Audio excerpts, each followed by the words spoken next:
How to delete a Riot account step by step. Hello everyone, welcome back to another video from Gameplay Classic. In this video, we will be learning how you can easily delete your Riot account step by step. First of all, launch open your Riot application on your device and make sure that you're logged in. From the home page, go ahead and click on the profile icon at the bottom right corner.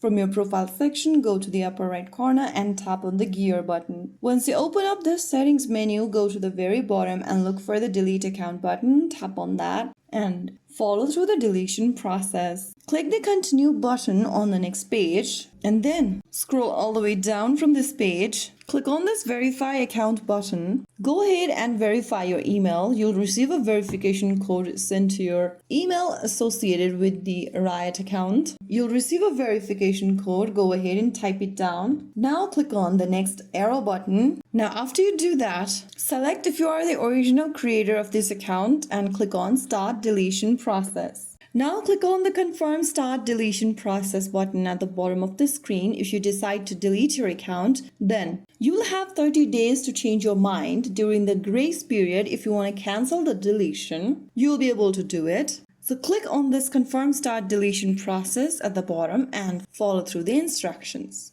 Once you are done, you will be able to schedule your account to deletion. If you ever want to cancel the deletion, then you will get 30 days period to change your mind. You can open up this page and click on Stop Deletion to cancel the deletion request. So that is how you easily delete your Riot account successfully. If you found the video helpful, don't forget to like, share, and subscribe to our channel. I will see you again in the next video. Thank you for watching.